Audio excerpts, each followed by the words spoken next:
درود بیننده های عزیز، برنامه گلچین معنی است و امروز ما داستان 1001 شب رو ورق میزنیم. و قبل از آن که این داستان رو برایتان تعریف کنم، یادآور میشم که این برنامه در همکاری با کمیته اجرایی حزب خلق دموکراتیک تاجیکستان در ولایت سوخت تهیه می شود. فعلا سپاس میگویم به همه اون نفرانی که توجه دارند و ما رو دستگیری میکنند. امروز اولین داستان 1001 شب رو برای شما تعریف میکنیم و میبینیم که 1001 شب از کجا شروع می شود؟ اصلا این داستان مال کی است و چگونه اثر است و چرا 1001 شب؟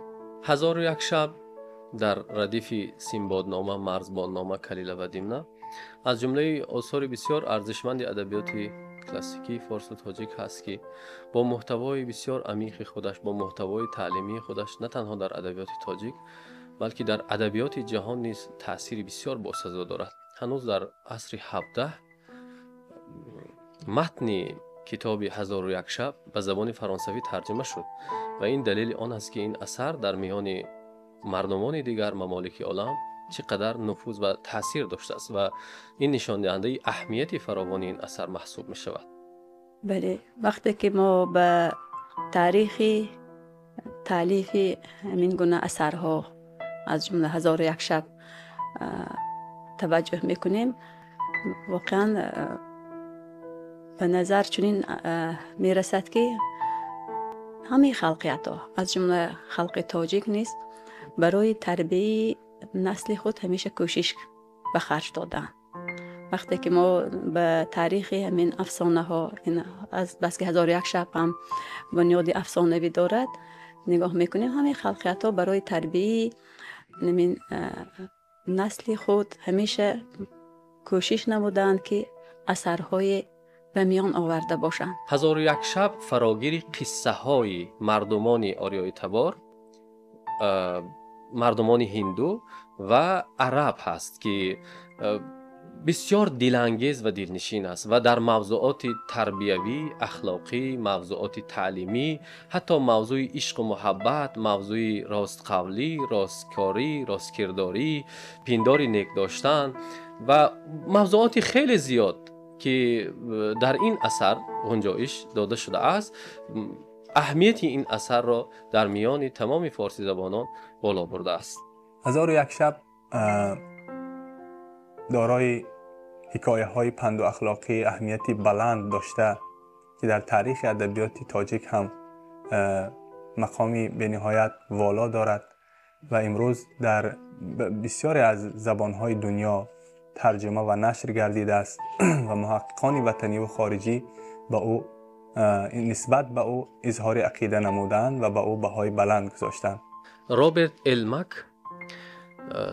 محقق انگلیس، میگوید که بعد از کتاب مقدس و چند کتاب عتیقه انگلیسی هیچ اثر بر ادبیات انگلیس آن تأثیر را ندارد که کتاب 1001 شب آن تأثیر دارد. یعنی تأثیری قصه های دلنشین 1001 شب بر ادبیات انگلیس و عموما ادبیات اروپا خیلی زیاد است. اصلا کتاب 1001 شب یکی از شاهسرهای بیزوال ادبیات مشرق زمین به حساب می رود، اما آن را مثلا مال عرب نیست شماریدن نادرست است. گرچند به زبان عربی تالیف شده است، آن مال عرب نیست. منبع اساسی کتاب 1001 شب همون کتاب 1000 افسانه پهلوی به حساب می رود. هرچند که بعضیا میگویند که از بس که از پهلوی به عربی ترجمه شده است مال عرب ها گمان کرده بودند، لیکن وقتی که ما آنهایی که با 1001 شب سر و کار دارند این اثر را خواندند میبینیم که در اینجا مثلا خیلی قصه هایی هستند که هم به خلق عرب، هم به خلق عجم، هم به هندوها تعلق دارند. بنابر همین هم این اثر را ما میتوانیم که محصول تفکری تربیوی تمام این خلقیت ها گفته بهاده هم به نظرم خطا نمی کنیم. اگرچه افسانه ها، حکایه هایی که در 1001 شب آمده از هندو اصل هستند، با وجود اینکه در مورد فارسی اصل بودن آنها نیز دلایل در دست داریم، ولی اقوام فارسی تبار، اقوام آریایی از این داستان ها خوب پذیرایی کردند. کتاب 1001 شب در ردیف کتاب های سینبادنامه، کلیله و دیمنه و توتینامه یکی از شاهاثرهای بیزوال می باشد در نثر روایتی که برای ما اهمیتی خاص، یعنی از اهمیت خاص برخوردار است. این کتاب دارای قصه های بسیار دلنشین است که می تواند در زندگی انسان ها نقشی بسیار مهم را ایفاده کند. مخصوصا قصه هایی که بر روان انسان ها در ارتباط هست می تواند روان انسان ها را آرامش بخشد.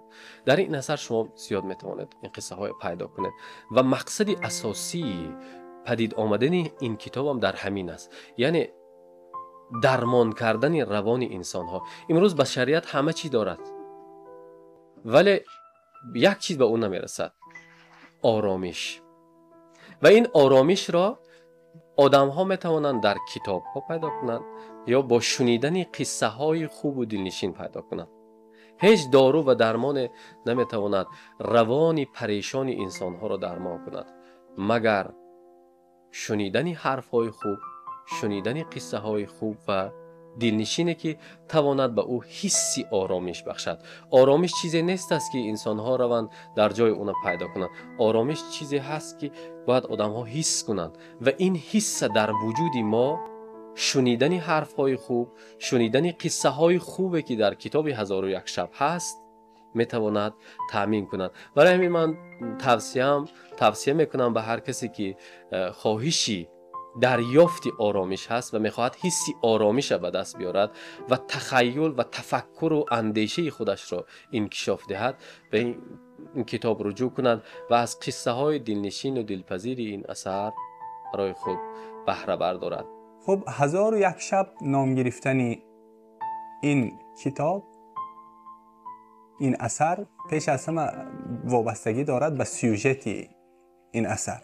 وقتی که ما دایر به مؤلفی مثلا 1001 شب اندیشه میکنیم، من چنین گمان میکنم که مؤلفی یگانه ندارد این اثر، چون که این اثر اکثر افسانه های خلقی را به هم دیگر یعنی مجمع کرده است، گوییم خطا نمیکنیم، یعنی فراهم آورده است و به واسطه این یک اثر که واقعا هم مثلا یک مشخصیت پیدا کند و در بین مردم اینقدر مثلا محبوبیت پیدا کند، آن را در یک قالب انداخته، یعنی در آغاز آن یک افسانه را آوردند.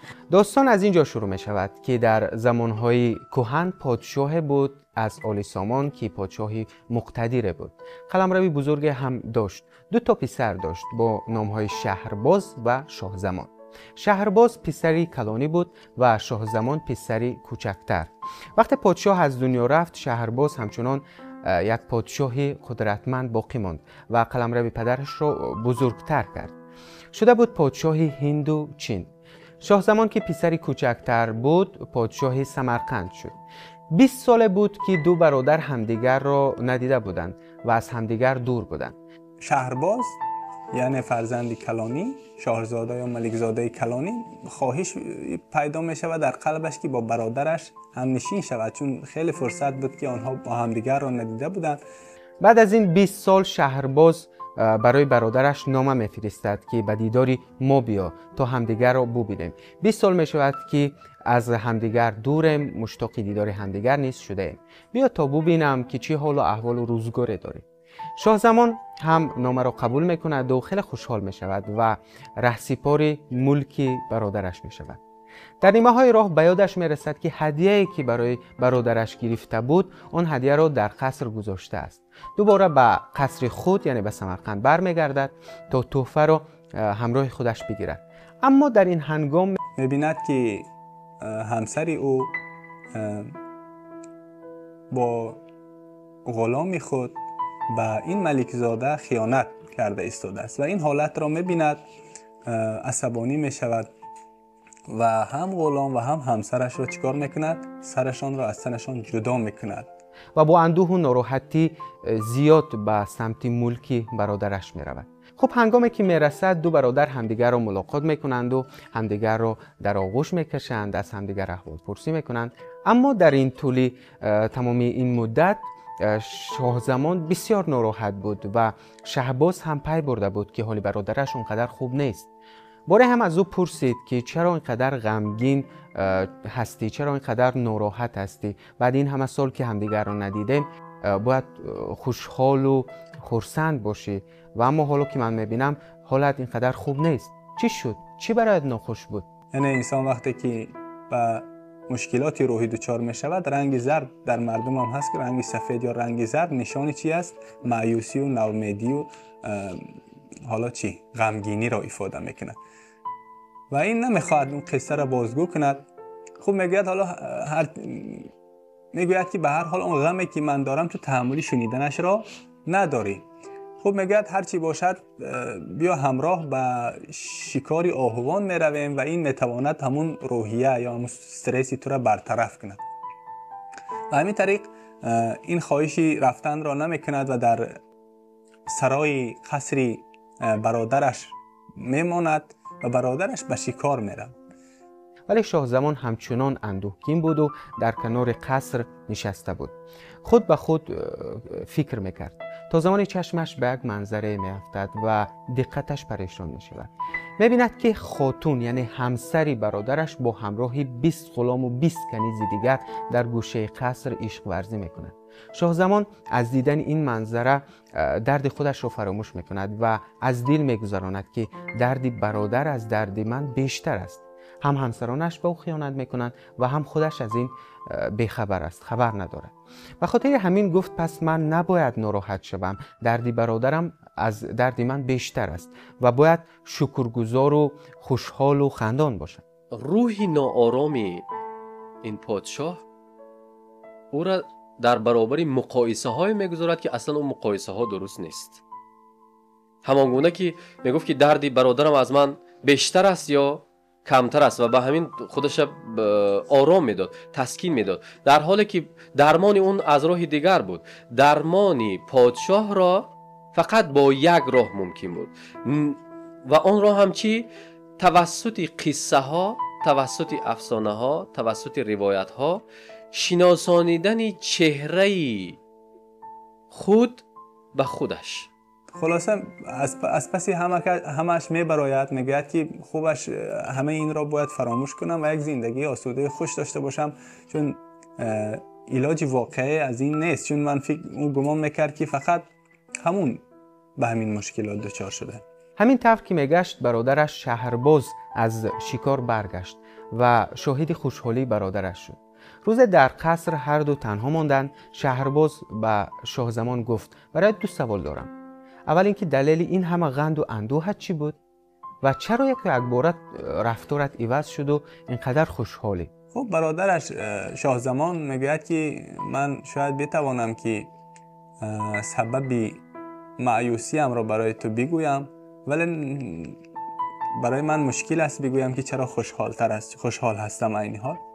خب خلاصه قصه میکنند، میگوید که من برای آن غمگین بودم که وقت پیش از آن که به نزد تو بیایم در قصرم یعنی خیانت همسرم را با یک غلام دستگیر کردم و هر دوی آنها را از بین بردم، یعنی نابود کردم و این به روحیه من تأثیر منفی گذاشت. ولی شهرباز به شدت اصرار کرد و گفت که قسمت دوم رو هم باید بگویی و شاه زمان اون داستانی رو که دیده بود تعریف کرد. شهرباز گفت من به خاتون یعنی به همسرم خیلی اعتماد دارم، تا به چشم خودم نبینم چون این چیز را باور نمیکنم. شاه زمان گفت باشد، یک نقشه میکشیم، بگو که دوباره به شکار میرویم و اعلان کن تا همه آگاه و آماده شوند. وقتی همه به شکار رفتن هر دو در یک گوشه پنهان میشیم، در یک گوشه قصر پنهان میشویم و میبینیم که حرفی که من گفتم درست است یا نه.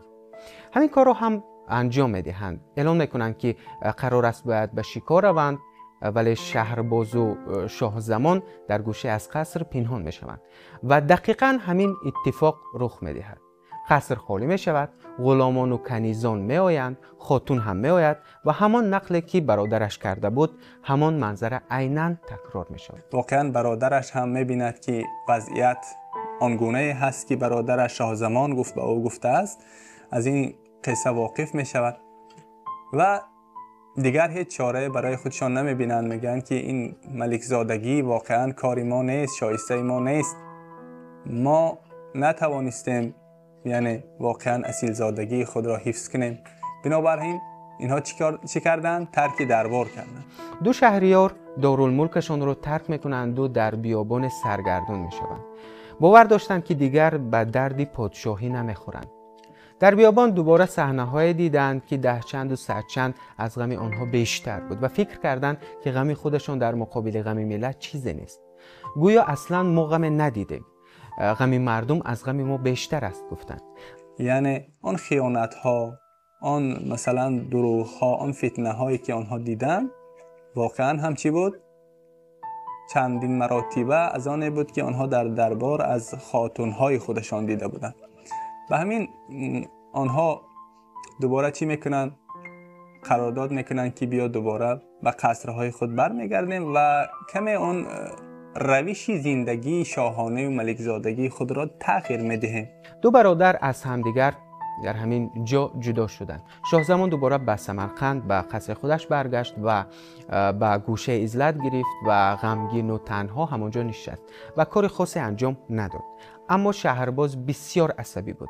اولین کاری را که انجام داد این بود که تمام غلامان و کنیزان را از دم تیغ گذراند. خاتون را هم کشت و بسیار عصبی بود.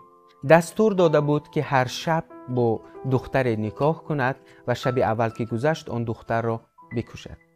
و همین طور هر روز با بانو ازدواج میکرد و چون صبح میشد او را به قتل میرسانید و به نزد سگان میپرتافت میانداخت. چرا؟ چون که همون درد خیانتی که از زنها کشیده بود، از همسر خویش کشیده بود، میخواست به همین راه، به همین وسیله چی کند؟ از ذهنش دور کند، گویا قصاص بگیرد. به دلیل بدبینی که نسبت به زنها داشت، نسبت به آنها بدرفتاری میکرد و از خود رفتاری نادرستی در برابر زنها نشان میداد و سببی بدبینی به زنها هم این بود که همسرش به او خیانت کرده بود و این باعث شد که همیشه با زنها نگاهی منفی داشته باشد و همیشه آنها را اذیت کند و حتی قسم زیادی از زنهای جوان را از بین ببرد. کار تا جایی رسید که دختری جوان در شهر نایاب شده بود. شهرباز از شنیدن این خبر به شدت عصبی شد. وزیر خودش را صدا کرد و یک دستور داد. گفت تا 2-3 شب آینده حتما برایم یک دختری جوان را پیدا کن. در غیر صورت سر خودت را هم به باد خواهی داد. وزیر هم با سری خم در شهر سرسان و سرگردان میگشت ولی هیچ علاج نداشت، چون میدانست اگر دست خالی برگردد پادشاه او را میکشد. یک شب وزیر به خانه رفته بود و بسیار افسرده بود. خودی وزیر 2 دختر داشت با نام شهرزاد و دنیازاد. شهرزاد دختری بزرگتر بود و دختری عاقل و دانا بود، اهل کمالات بود و شعر و ادب میدانست و رابطه‌اش با پدر رابطه صمیمی‌تر بود. شهرزاد پدر را دید که پدر بسیار ناراحت است و به حال خودش آواره است. دلیل افسردگی را از پدر پرسان شد و پدر هم داستان را برای شهرزاد تعریف کرد. گفت که اگر دست خالی برگردد پادشاه سری او را از تنش جدا خواهد کرد. شهرزاد گفت مشکلی نیست، من را به نزد شاه ببر، من را به نزد پادشاه ببر. اصلا چون این چیز را پدر نمیتوانست قبول کند، چون میدانست که فرزندش را پادشاه میکشد. گفت این کار را هرگز انجام نمیدهم یا اینکه هرگز انجام نخواهم داد، چون اگر شب اول بگذرد همان شب شب آخر خواهد بود و فردا صبح نشده پادشاه تو را میکشد. کاری که با تمام دخترهای دیگر کرده بود. اما شهرزاد سری این قضیه بسیار پافشاری کرد. گفت حتما باید مرا به حضور شاه برسانی، من از عهده خودم میبرایم، از من خاطر نشو. با وجود اینکه پدرش چندین مراتب اصرار کرد که او را به نزد شاه زمان نبرد، ولی او اصرار کرد که باید برود، چون قسمت آن دختران دیگر احتمال داشت که نه فقط به سر او بلکه به سر خواهر او هم بیاید و او گفت باید کاری انجام بدهیم که سد راه این مشکلی بشویم و اگر نشدیم بگذار ما هم در ردیف آنها سرمان از تنمان جدا گردد. خب با اصرار زیاد او توانست پدر را راضی کند و وقتی که وزیر چنین رفتار را دید به خودش گفت که پافشاری دخترم از خواستار من قوی تر است، باید این کار را انجام بدهم. چنانه در بالا برایتان گفته بودم شهرزاد خواهر هم داشت با نام دنیازاد. شهرزاد به خواهرش گفت وقتی که من به آنجا بروم از خود پادشاه طلب میکنم که تو رو هم به قصر بیاورد. صبحی روزی بعد وزیر و همراه شهرزاد به کاخ پادشاه رفتند.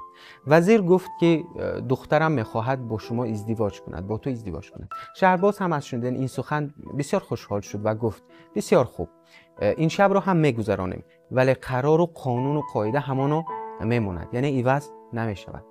هنگام شب فرا رسید و بعد از یک مدت شهرزاد گفت که اگر اجازت باشد خواهرم دنیازاد را هم به قصر بیاورید، چون این شب آخری من است، من باید خواهرم را ببینم، زیرا خواهری من تا من نباشم خوبش نمیبرد. پادشاه قبول کرد و دنیازاد را هم آوردند و پیش از آن که بخوابند دنیازاد گفت که به من قصه بگو. شهرزاد گفت من اگر برای خواهرم قصه نگویم او نمیخوابد، اگر شما اجازه دهید من برایش قصه نقل کنم و بعد از قصه میتواند مرا بکشید.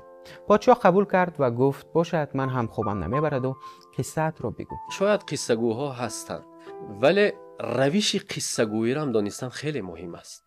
شاید پیشتر از این هم پادشاه قصه میشنید، اما چون با روشی درست نمیشنید برای همین در او تأثیر نداشت. این نکته بسیار مهم است. وقتی که به یک نفر قصه میگوییم، به فرزندمون قصه میگوییم، به شاگردان قصه میگوییم، باید از روش‌های درستی قصه گویی استفاده کنیم.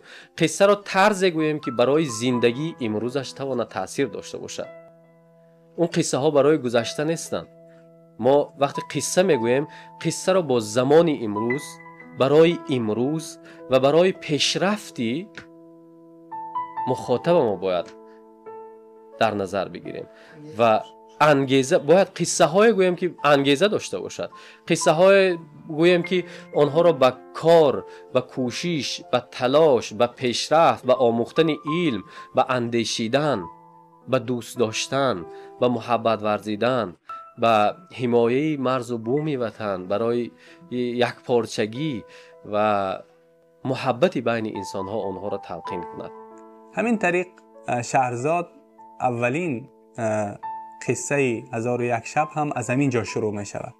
از همین جا شروع می شود که شهرزاد قصه را شروع می کند و وقتی که این قصه به گوش پادشاه می رسید، پادشاه یک نوع احساس کرد که این داستان به او بیگانه نیست، داستانی خودش هست که از زبان شهرزاد صدا می دهد و همین باعث شد که آن قصه از بین بردن یا ماجرای از بین بردن شهرزاد را پادشاه به تأخیر بیاندازد، چون قصه ادامه داشت و میخواست که فردا ببیند که ادامه قصه چی شده است و فردا هم قصه را شهرزاد ادامه میدهد و آهسته آهسته با گفتن قصه ها به دل پادشاه آهسته آهسته مهر پیدا می شود، محبت پیدا می شود و نگاه پادشاه را گفتن قصه ها از جانب شهرزاد و شنیدن پادشاه اون قصه های دلنشین و دلپذیر باعث می شود که دل او، نگاه او نسبت به زنها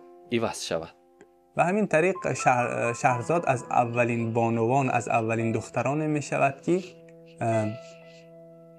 از طرفی شهرباز کشته نمی شود.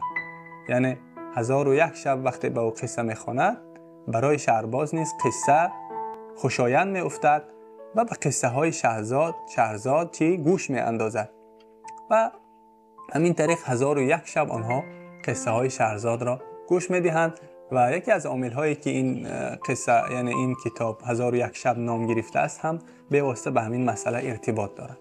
شهرزاد اینجا یک نوع قصه درمانی میکند.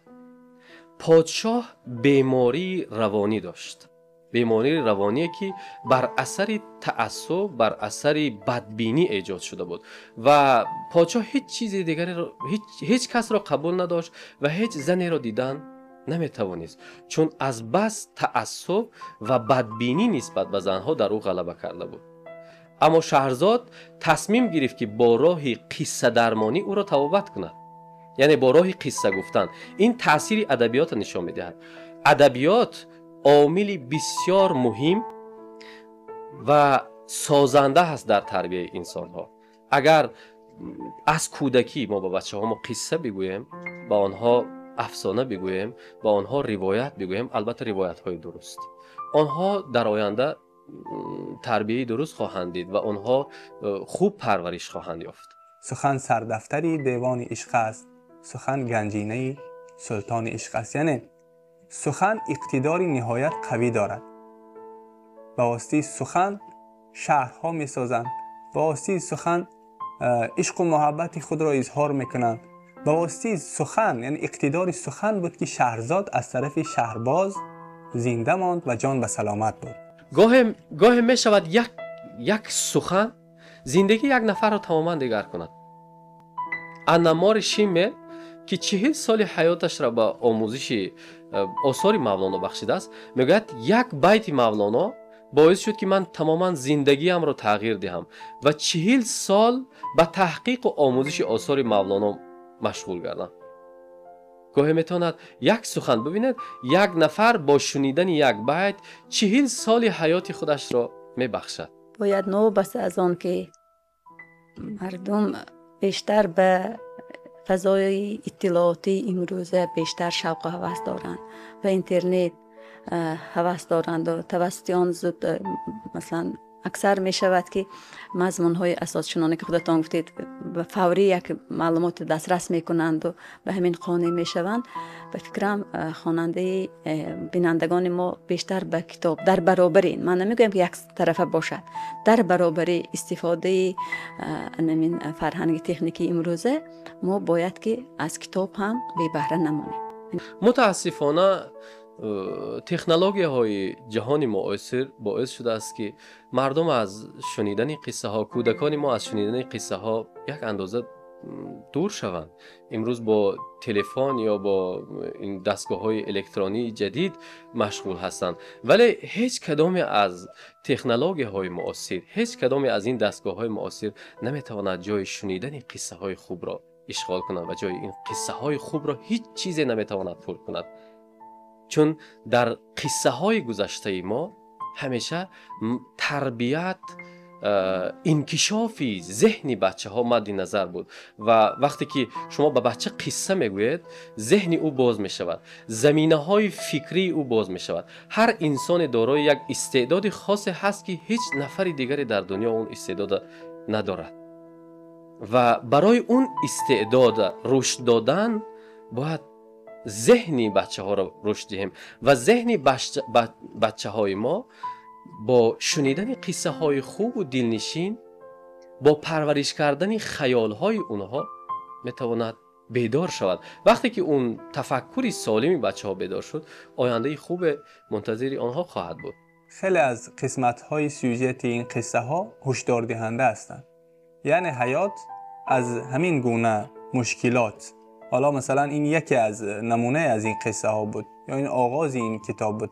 یعنی این سراسر این کتاب همه خیلی قصه هایی دارد که انسان را به هوشداری دعوت میکند که انسان تو دانسته باش که در مسیر زندگی، در مسیر حیات همه خیلی مشکلات، همه خیلی صدهای هست که تو را چیکار میکند؟ غمگین کند، میتواند تو را به مشکلات سخت دچار کند، ولی تو باید راهی خلاصی از این مشکلات را داشته باشی. خواندن قصه روان پریشی را، یعنی روحی پریشان را از آدم ها میگیرد و از بین میبرد، آرامش به انسان ها میبخشد، تفکری سالم در ذهن آدم ها ایجاد میکند، در ذهن کودک ها.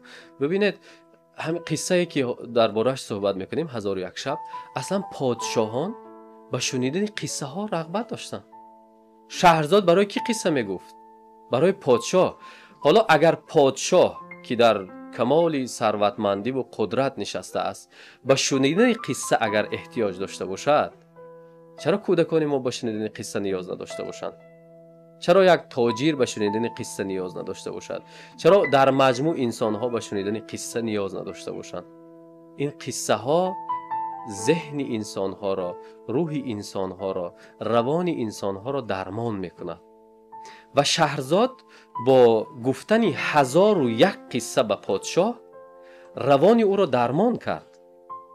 پس از اینکه 1001 قصه شنید، پادشاه با شهرزاد محبت پیدا کرد و حتی در آخر این کتاب آمده است که با پدری شهرزاد اظهار تشکر کرد برای تربیه چنین دختری که به پادشاه قصه های خوب گفته است و پادشاه از شهرزاد صاحب 3 فرزند می شود و نگاهش به زنها عوض می شود و نگاهش به اطرافیانش مثبت می شود، دنیای او دیگر می شود.